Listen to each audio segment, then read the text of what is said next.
আজ আমি তোমাদেরকে শেখাবো একটা নতুন জিনিস, সেটা হচ্ছে এই রুবিক্স কিউব সলভ। এইটা সলভ করা অনেকের স্বপ্ন, অনেকে এইটা চেষ্টা করে কিন্তু অনেকে পারে না। যারা জানে তাদের জন্য তো কোনো ব্যাপারই নয়, কারণ এর একটা ট্রিক্স আছে, এর একটা সাধারণ পদ্ধতি আছে, যে পদ্ধতির মাধ্যমে সলভ করলে তুমি সহজে পারবে। যদি তুমি না জানো এর ট্রিক্স বা পদ্ধতি, তাহলে তোমাকে যদি সারা জীবনও দেওয়া হয়, যতক্ষণ না তুমি ট্রিক্স পদ্ধতি শিখবে, এটাকে তুমি সলভ করতে পারবে না। এটা হচ্ছে 3x3 রুবিক্স কিউব, ঠিক আছে? এই রুবিক্স কিউব সলভ করার একটা পদ্ধতি আছে।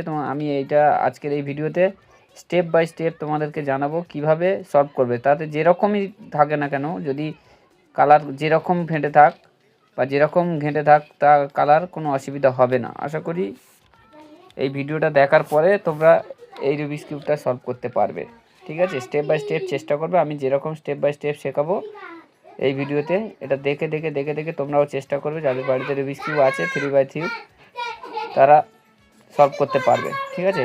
আমি তোমাদেরকে দেখাচ্ছি এই ভিডিওটা সলভ আছে। প্রথমে এটাকে আমি ঘেঁটে নিচ্ছি, ঠিক আছে? এই রুবিক্স কিউবটা দেখো, এটার সাথে কোনোটার সাথে কোনো ম্যাচিং নেই, পুরো একদম আলাদা প্রতিটা কালার। এটাকে আমি তোমাদেরকে সলভ করে দেখাবো। সেটা হচ্ছে এটা 7টা স্টেপ আমি তোমাদেরকে শেখাবো, সেই 7টা স্টেপে পুরো রুবিক্স কিউব কমপ্লিট, ঠিক আছে?